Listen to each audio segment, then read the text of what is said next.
तर इकडे बघू शकता रवा लाडूसाठी मी मिश्रण तयार केलेलं आहे. कशा पद्धतीनं केलं, काय कसं केलं, मेजरमेंट सहित अगोदरच्या व्हिडिओमध्ये शेअर केलेला आहे.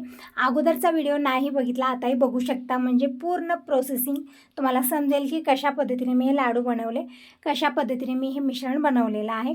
एकदम परफेक्ट लाडू बनलेले आहेत, तोंडात टाकताच विरघळणारे. तर इकडे मी वरून आणखी थोडंसं तूप टाकलेलं आहे. हे मिश्रण पण आता लाडू बनवण्यासाठी तयार आहे. तर आता लाडू बनवूया, पण त्या अगोदर मी बनवत आहे चकलीसाठी पीठ तयार, म्हणजे दळून आणलेलं आहे. कशा पद्धतीने दळलं मी अगोदरच्या व्हिडिओमध्ये शेअर केलेलं आहे. आता तुम्ही म्हणसाल ताई सगळं अगोदरच्या व्हिडिओमध्येच म्हणत आहे, मग आम्हाला कसं समजेल? म्हणजे अगोदरचे व्हिडिओ आता काही ताई बघितले असतील, काही ताई बघितले नसतील, तर या व्हिडिओमध्ये सांगेन मी त्यांना की कशा पद्धतीने मी चकलीसाठी पीठ तयार केलं. इथं किराणा काही आणलेला होता तेही भरवून ठेवत आहे. अर्धा किलो तीळ आणलेले आहे. तर तीळ घेतलेत, म्हणजे चकलीमध्ये तीळ हे चकलीचा मेन पार्ट आहे. यानं चकलीला टेस्ट खूप छान येतो, म्हणून मी इकडे 1 वाटी तीळ घेतलेत, आणखीन घेणार आहे. आणि जिरं पण मी काढलेलं आहे, म्हणजे जिरं पण संपलेलं होतं. जसं मी आंब्याचं लोणचं घातलं ना, त्या दिवशी जिरे संपलेले होते, तर आज दीपकनं सगळा किराणा घेऊन आलेली, जी छोट्या मोठ्या वस्तू संपलेल्या होत्या. तसं तर उद्या आम्हाला बिदरला जायचं आहे कॅन्टीनला, तर तिथून मला काय काय किराणा पाहिजे सगळं मी एकत्रच घेऊन येणार आहे. आता हे छोट्या मोठ्या वस्तू जे आज लागणार होत्या ते मी आणायला लावलं, जिरं, तीळ, परत मी मसाला पण आणायला लावलेला आहे, ते पण संपलेला होता. सगळे इकडे हे मसाले, परत हे तीळ, जिरं सगळे डब्यात काढून ठेवले, डबे रिकामे झालेले होते. आणि मिश्रण आणखीन एक वेळा मी छान मिक्स करून घेतलेलं आहे. म्हणजे एक 10-15 मिनटामध्ये असं मी हे मिश्रण जे आहे ना मिक्स करत आहे, म्हणजे लवकर हे सेट व्हावं. कारण जेव्हा मी मिश्रण बनवलेलं होतं ना, तेव्हा एकदम खिरीसारखं झालेलं होतं हे. पण आता अर्धा तास झालेला आहे, अर्धा पाऊण तास झालेला आहे, आणि अधूनमधून मी चमचा फिरवत आहे, त्यामुळे ना खूप लवकर सेट झालेलं आहे आणि आता लाडू बनवण्या योग्य झालेला आहे. तर इकडं हे मी काय काय दळून आणलेलं आहे चकली बनवण्यासाठी. एकदम परफेक्ट चकली बनतात, तोंडात टाकताच विरघळणारी इतकी छान आणि क्रिस्पी चकली बनून तयार होतील. आणि आता दीपक दिनेशला मला हे सगळं पॅक करू द्यायचं आहे. तर तुम्ही म्हणसाल ताई कुठलं सण नाही, वार नाही, कशासाठी हे सगळं बनवत आहे?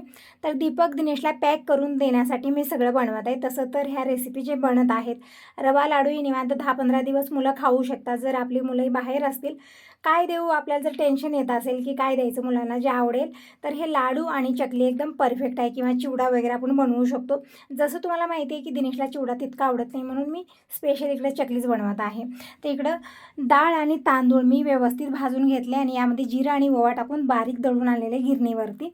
आणि आता हे पीठ मी घेतलेलं आहे इकडं, म्हणजे जसं तुम्हाला जितकं बनवायचं त्या हिशोबाने घेऊ शकता. मी तर 2 किलोच्या जवळपास मी हे चकलीचं पीठ घेतलेलं आहे. यामध्ये 4 ते 5 चमचे लाल मिरची पावडर टाकलेली आहे, अर्धा चमचा हळदी पावडर, चवीपुरतं मीठ टाकलेलं आहे, 2 वाटी तीळ टाकलेले आहेत, आणि जिरा आणि ओवा 2-2 चमचे हातानं घासून टाकलेलं आहे. तसं तर मी पिठामध्ये टाकून दळून आणलेलं आहे, तरी पण मी वरून थोडंसं टाकलेलं आहे, म्हणजे फ्लेवर छान येतो. आणि इकडे मी घेतलेलं आहे 1 कप तेल. तेल छान गरम झालेलं आहे कडक, आणि तेल कडकडीत असं गरम करून पिठामध्ये आपल्याला ओतायचं आहे आणि छान मिक्स करून घ्यायचं आहे. यानंच आपली जी चकली आहे ना छान क्रिस्पी बनते. आता थोडंसं पाणी टाकून हे पीठ छान मळून घ्यायचं आहे. म्हणजे अगोदरच मी सैल केलेले छान थिक असं मळून घेतलेलं आहे. जसं लागेल तसं आपल्याला नंतर पाणी टाकून आपण पातळ करून घेऊ शकता. तर इकडे चकलीसाठी पीठ मळून मी झाकून ठेवलेलं आहे. म्हणजे हे झालेलं आहे मोठं काम, म्हणजे तयारीलाच वेळ लागतो. पीठ मळणं किंवा बाकीची तयारी करणं हे झालेले आहे. आता चकली बनवायला जास्त वेळ लागणार नाही. आणि इकडे आमचे राजकुमार आलेले, जेवण आणखीन झालेलं नाही आहे. बाबा पण आलेले, तर म्हणलं दोघंजण तुम्ही जेवण करा. तर दिनेश जेवायला वाढून घेतलेलं आहे, बाबांना पण नेऊन दिला. आणि ताक मी अगोदरच बनवून ठेवलेलं होतं, तर ताक पण पिण्यासाठी घेतलेले, म्हणजे उन्हाळ्यामध्ये बिना ताकाचं जेवण होत नाही. आणि कसंही वातावरण असो, बिना ताकाचं जेवण घरात कुणाचंही होत नाही. ताक, दही हे सगळं लागतंच लागतं. तर इकडं मी दिनेशला म्हटलं की पीठ कसं झालेलं आहे, म्हणजे एक वेळा चेक कर. तर खाऊन बघत आहे, म्हणत आहे मम्मी खूपच छान आणि टेस्टी हे पीठ बनलेलं आहे, म्हणजे चकली पण आता टेस्टीच बनणार. तर आता मी बनवत आहे इकडं रवा लाडू. दिनेशला म्हटलं जेवण थोडंसं लवकर कर आणि माझी मदत कर, कारण हे मिश्रण थोडंसं जास्त आहे, लाडू बनवायला वेळ लागेल आणि गरमी पण खूप होत आहे. आता तुम्ही म्हणसाल तर फॅन ऑन करून बाहेर बसायचं ना, परत तिथं थोडंसं सांडालवंडा होतो आणि परत मुंग्या येतात आणि ते झाडणं करणं मग आणखीन वेळ लागतो त्यामध्ये, म्हणून म्हटलं किचनमध्येच ठीक आहे. इथेही सांडालवंडा झाला काय हरकत नाही, इथल्या इथं झाडणं पुसणं दिवसभर चालत असतं. तर अगोदर तर मी किचन काउंटरवरती बसूनच लाडू बनवत होते. दिनेश म्हणत होतं मग मी आपण खाली बसूया दोघंजण, म्हणजे दोघाला वरती अवघड पण होत होतं. तर इथं निवांत खाली बसलेलो. थोडीशी गरमी होत आहे, तरी पण हॉलमधलं इकडच्या साईडचं फॅन ऑन केलेला आहे, थोडीशी हवा किचनमध्ये येत राहते. कारण आता गॅस तरी बंद आहे. गॅस ऑन असला ना मग ती गॅस बंद होतं, त्यामुळे फॅन लावता येत नाही. तर असं इकडे बघू शकता एकदम परफेक्ट रवा लाडू बनून तयार झालेले आहेत. असं नाही की मिश्रण खूप थंड झालेला आहे त्यामुळे लाडू येणार नाहीत, असला कसलाच प्रॉब्लेम नाही, एकदम परफेक्ट मेजरमेंट आहे. तर अगोदरचा व्हिडिओ जरूर बघा, म्हणजे तुम्हाला समजेल की कशा पद्धतीने मी ही सगळी तयारी केली, मेजरमेंट कशी घेतली आणि कशा पद्धतीने मिश्रण तयार केलं आणि एकदम परफेक्ट लाडू बनलेले आहेत, जसं की तोंडात टाकताच विरघळणारे. आणि दिनेशने पण एकदम परफेक्ट रवा लाडू बनवलेले आहेत. माझं तर ठीक आहे, पण दिनेशला पण एकदम परफेक्ट जमले, तर तुम्ही अंदाज लावू शकता एकदम परफेक्ट हे मिश्रण बनलेलं आहे. तर लाडू तर बनून तयार झालेले आहेत आणि इकडे डब्बेही मी रिकामे करून स्वच्छ करून ठेवते, म्हणजे आता दोघा भावांसाठी हे लाडू पॅक करायचे आहेत डब्यामध्ये, म्हणून दोन्ही डबे मी तसेच घेतले, सेम घेतलेले आहेत. आणि तुम्ही नेक्स्ट व्हिडिओमध्ये जरूर बघाल, दोघांना बॅगा पण आम्ही सेमच घेतलेल्या आहेत, कारण त्याला पण राग नको आणि याला पण राग नको, जेही घ्यायचं आहे दोघांसाठी सेमच घेतलेला आहे. तर इकडं दिनेशला वरती चढवलेलं होतं मी आणि इकडं सोप खायला घेतलेला आहे. तर सोप मी म्हटलं मला थोडीशी दे, मला सोप खूप आवडते खाण्यासाठी. तर म्हणतो मम्मी लहान लेकरं जसं हात करतात ना, मला थोडंसं दे, तसं तू करत आहेस. आणि केव्हापासून त्याच्यावरतीच त्याचं हसणं आणि बोलणं चालू होतं की एकदम लहान लेकरासारखी तू वाटत आहेस मम्मी मला, जेव्हा तू हात असं केलेला आहेस. तर आता सोप ते जे आहे ना, म्हणजे पुडा खोललेला होता, खाली सांडेल म्हणून मी हात केलेला होता पुढं, की हातामध्ये थोडीशी सोप दे मला. सुरू होतं आहे असं वेगळंच काहीतरी. आणि हे मुखवास हे पण डब्बा आणलेला होता, पण मी ते काही खात नाही, त्याला काय केसर वगैरे लावलेलं असतं, मला त्याचा थोडासा वास येतो, मी ते कधीच खात नाही. पण दिनेश ते खायला घेतलेले, म्हणजे मुलांना खूप आवडतात अशा वस्तू. तर असं आता लाडू तर बनलेले सगळं झालेलं आहे आणि चकलीचे डबे वरती ठेवलेले होते, तर दिनेशला म्हणलं ते काढून द्या अगोदर. आता हे पीठ जे आहे ना, मला वाटलं थोडंसं थिक्क झालेलं आहे, तर आणखी थोडंसं पाणी लावून मी ते छान मळून घेतलेलं, म्हणजे एकदम पातळ पण करायचं नाही, तर त्याचं तारच बनणार नाही व्यवस्थित, म्हणजे डिझाईन बनणार नाही, त्यामुळे ना जास्त पातळ करायचं नाही आपल्याला, थोडंसं थिक्कच असलं पाहिजे. तर इकडे चकलीचे डबे मी दोन्ही वरती ठेवले होते, म्हणजे उन्हाळ्यामध्ये कुरड्या वगैरे बनल्या ना, तर कुरड्या झाल्यानंतर मी वरती ठेवलेलं होतं, मी विसरले आणि सगळे डबे उलाढाला करत होते, मला वाटलं खालीच कुठंतरी आहे. तर असंच होतं, म्हणजे दररोज अशा वस्तू लागत नाही ना, त्यामुळे असं होत असतं. तर दिनेशने दोन्ही चकलीचे डबे दिलेले आहेत मला, आणि तेल पण संपलेलं होतं डब्यामधलं, तर तेल काढायला सांगितले दिनेशला, कारण हे नवीन डबा आणलेला आहे त्यामुळे ना, भरलेला असल्यामुळे मला तेल काढायला जमतच नाही आहे. पण दिनेश काय करतो, एका साईडला त्याच्या होल बनवतो, म्हणजे हवा जी आहे ना, ते आतमध्ये धरणार नाही आणि तेल जे आहे ना, बाहेर सांडणार नाही. इकडे तेल काढून दिलेलं आहे आणि जी जाड कढई आहे ना, ज्यामध्ये मी रवा भाजलेला होता, त्याच कढईमध्ये तेल घेतलेलं आणि यामध्येच मी चकली तळणार आहे. तर इकडे घेतलेलं आहे मी पितळचं जे आहे ना, म्हणजे अगोदरचं, ते मी चकलीचा डबा घेतलेला आहे. तिने नंतर आणलेला होता, म्हणजे हे ना थोडंसं असं आहे ना, म्हणजे थोडंसं साईजमध्ये मोठं आहे, पण जे चकली आहे ना तितकी व्यवस्थित बनत नाही, मला तर आवडलेलं नाही अजिबात हे. आणि जे अगोदरचं होतं तेच परफेक्ट आहे, म्हणजे थोडंसं मोठं तार आणि डिझाईन छान येते याला.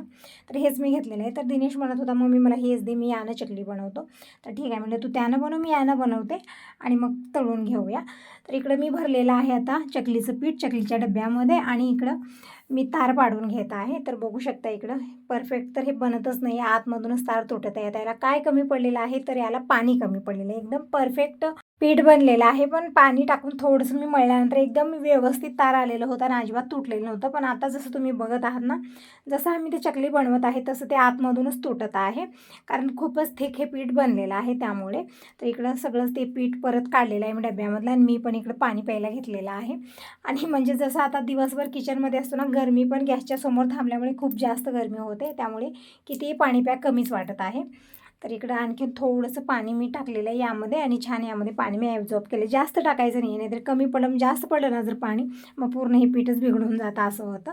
तर इकडं मी थोडंसं पाणी टाकून पीठ मळून घेतलेलं आहे, आणि ज्या अगोदरच्या चकल्या बनलेल्या होत्या ते मी तळून घेतलेले, तेल पण छान गरम झालेलं आहे. आता इकडं बघू शकता एकदम परफेक्ट ही चकली बनत आहे, जास्त वेळही लागलेला नाही आहे आणि एकदम परफेक्ट हे बनत आहे. बघू शकता डिझाईन पण खूपच सुंदर येत आहे यावरती.